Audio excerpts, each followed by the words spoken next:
Yun, magandang hapon mga kapalo. November 2, 2025. Ngayon is isang malagang araw para sa akin dahil birthday ng aking asawa na si Lisen. Happy birthday baby ko. Binili natin siya ng munting cake yan. Cake, pasalubog natin sa kanya. Hindi niya alam na bibili natin siya ng cake. Shoutout sa nagpahiram sa akin, Kiss Jan, shoutout sa iyo. Tapos bibili tayo ng pansit.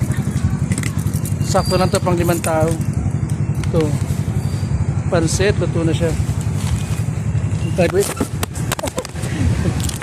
Nalaglag pa yung cellphone. Okay ka pa pala, ito na tayo sa ano. Pauwi na tayo. Wala natin itong pasalubong natin sa kasawa. Bibili tayo ng pansit sa cake. Sasalo-salo tayo mamaya. Munting regalo sa aking asawa dahil mabait siya. Lagi niya kami naalagaan. Siyempre shoutout kay Boss Jono, Boss Doromal, kay Boss Edward. Papabati sa aking asawa birthday. Happy birthday daw. Salamat Boss Edward ng team leader namin sa JNT dyan, sa team ng Ka. Yun, let's go. Salamat mga kapalo. Undawin na tayo ng bahay. Pauwi na daw sila. Let's go. Happy birthday ulit sa aking asawa. Let's go. Yung sakto nandito na sila. Nalabas natin ito okay. Yung surpresa natin sa akin asawa. Yun na. Birthday. Hindi niya alam. Happy birthday baby ko.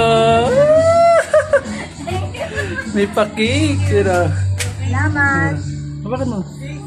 Love you. Natuwa siya ito. Ano masasabi mo sa surprise ko sa'yo? Thank you. Love you too. Yeah, happy birthday 42. 44 na siya kapalo. Natuwa naman siya sa surpresa natin. Sakto kararating lang niya. Meron pa tayo isang pansit.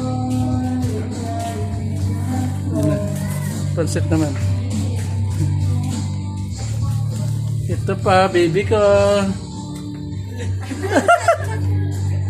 Oh, meron pa dyan. Pansit. Oh, meron pa. Pansit naman yan. Papahaba ng buhay. Ella, I love you, Eli. Let's go kapalo. Natuwa naman siya. Salamat. Let's go. Kain na na.